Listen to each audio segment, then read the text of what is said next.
So what is up ka-adventure? Kumusta ang adventure nyo today? O anong naging adventure nyo today? So ngayon ay 9:45 na ng gabi at kakauwi ko pa lang.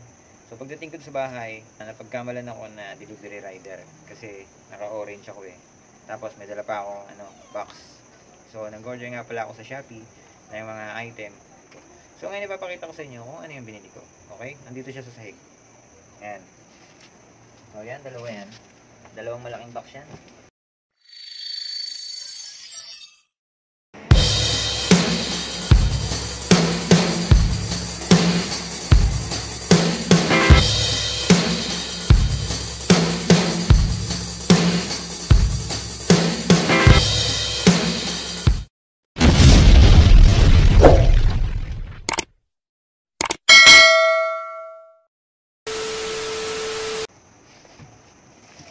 Itong box na to, nabili ko siya, binayaran ko dito ay 532 lang siya. So, ang bayad ko dito ay 700 plus lang ito, at yung isa naman ay 500 plus. So yan. So unahin natin buksan ito kasi ito yung unang dumatal. Yung video na to ay unboxing na rin. Tapos pagkatapos ng unboxing, syempre i-install natin ito. So yan, sinasabi ko na nga pala ngayon na ito ay ilalagay ko sa aking motor. Okay? So kailangan natin ng gunting. So ayan guys, ito na, bubuksan na natin siya. Unahin na natin itong malapad na box na to. So mag-ingat tayo pag gumagamit tayo ng gunting. Baka magupit natin ang ating sarili at masaktan natin ang sarili natin.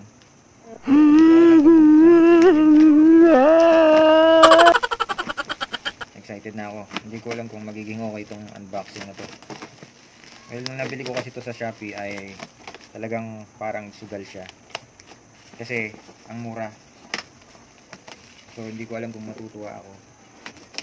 So ano ko na lang dyan sa description or ipakita ko dyan sa screen kung sino yung seller na pinagbilang ko nito. So napakaraming seller nito at napakaraming nagbebenta nito sa Shopee. So ito na siya. Ang hirap tanggalin. Buksan ko pa dito. So ayan guys, kitang kita naman. So siya ay para sa click.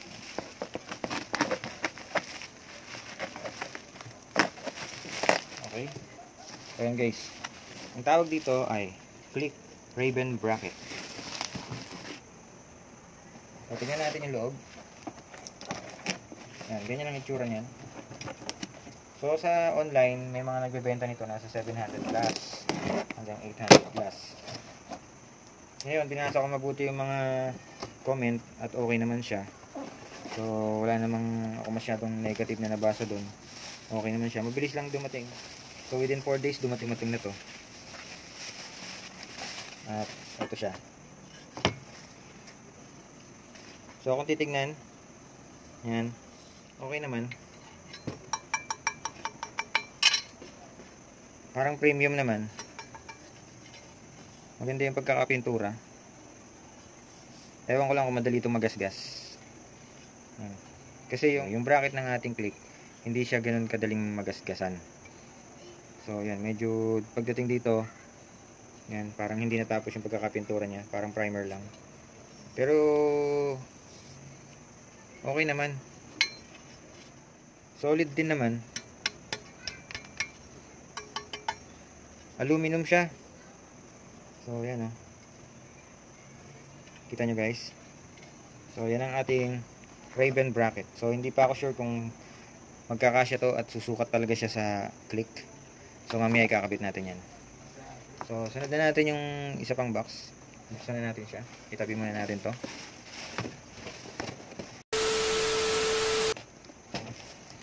Ito na guys, yung isa pa nating box. Buksan na natin.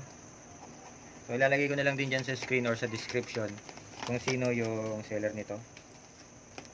So kapag nag-unbox ako ng mga item, sinisiguro ko sa inyo guys, ito na yung pinakamurang nakita ko. At kaya ako siya binili dahil mura siya. So hindi tayo bumibili ng mga mamahalin. Ang binibili natin ay yung mga sulit sa bulsa. Pero malaki ang pakinabang.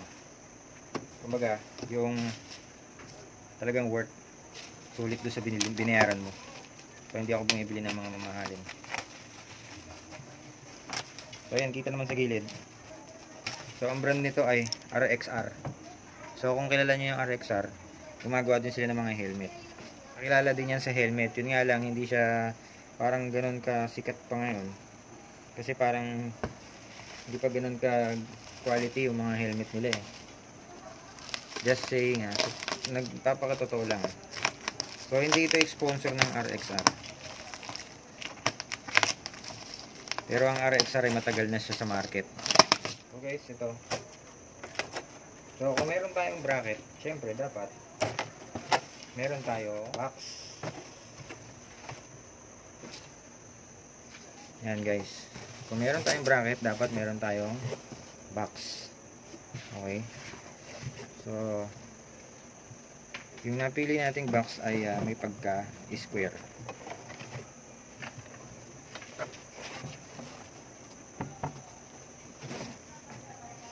So ayan, RXR. So may pagka square siya.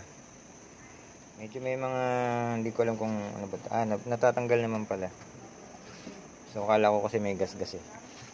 So nagustuhan ko yung ganitong design kasi pa-square nga siya, tapos may ganito siyang design na parang yung makikita mo rin doon sa mga mamahalin na top box. Pero itong top box na to ay plastic lang siya. Plastic lang to guys. So yan. Ang presyo nito ay ayan, nakikita nyo sa screen. So yan ang presyo niyan, pero nagamitan ko siya ng voucher kaya siya ay free shipping at meron pa siyang discount. So buksan na natin.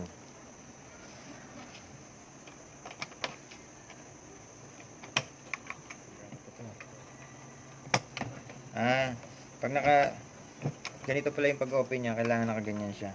So pagka nakaganito siya, nakalock siya. So lock natin. O yan o, nakalock siya. Pagka ganyan.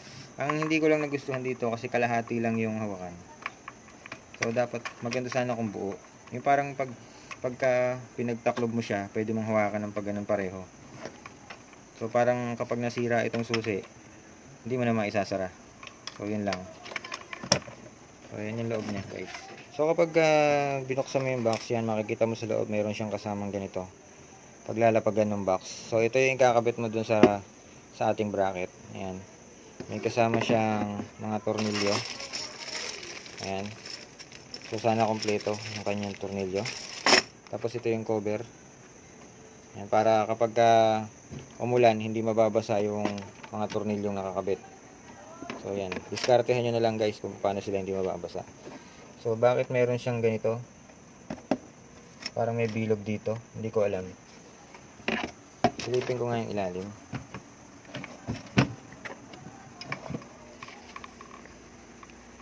So meron siyang bilog sa ilalim. Para saan kaya yan?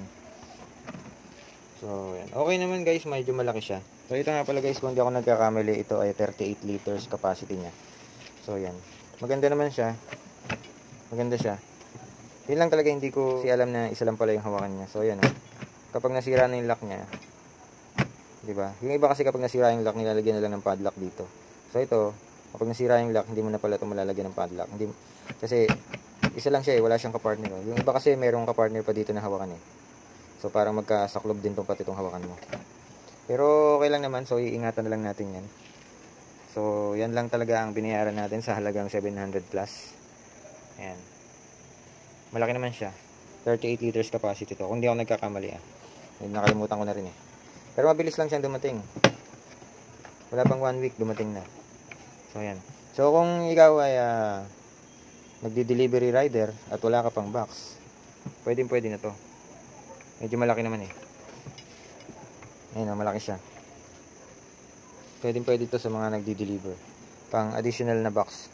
Habang wala pa kayong box. So, ngayon, ikakabit na natin to. Pati yung ating bracket dun sa ating motor na si Red Tube. Okay, so samahan nyo ako guys. Tara. So, ayan guys. Ikinabit ko muna pala tong yung parang pinakalapagan niya. So, ayan. Kinabit ko siya. Ayan, meron siyang mga brace.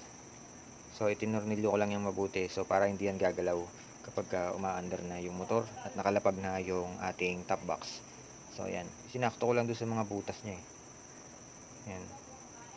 So tatakpan lang natin siya ito para hindi papasukin ng tubig kung sakaling uulan. So yan, hindi ko na pinakita sa inyo kung paano ko ikinabit ito. Kasi easy lang yan, madali lang yan, kayang-kaya nyo na yan. So yan, okay, ilalagay ko na ito doon sa motor. At hindi ko na rin ipapakita sa inyo kung paano ko tatanggalin yung stock na handle niya. So yun, basta pakita ko lang sa inyo.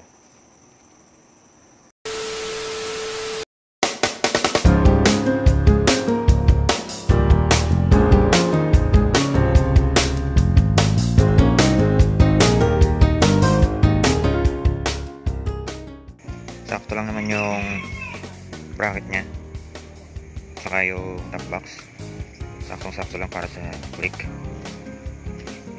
So yan, kung titignan nyo parang stock lang siya, hindi halata na aftermarket siya.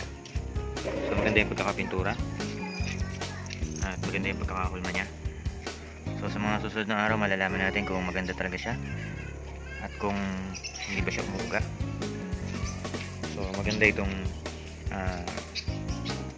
Raven bracket na to. Tapos ito namang top box nya. So okay siya, maganda, malaki. Tingnan natin kung kasya ang full face helmet. So hindi niya mabubuksan kapag hindi niyo pinihit ito. Ito yung nakasara. Tapos yan, hindi niya mahuhugot ito kung naka-open yung top box. So kailangan niyo pindutin ito.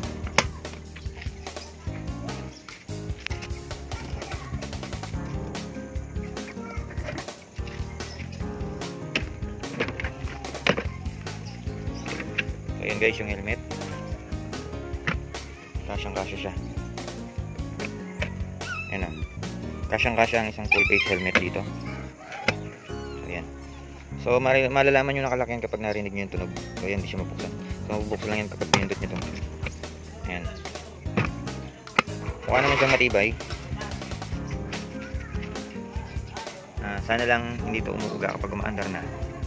So ayan guys. So itong mga ganitong klase ay murang-mura lang at nabili ko sa Shopee.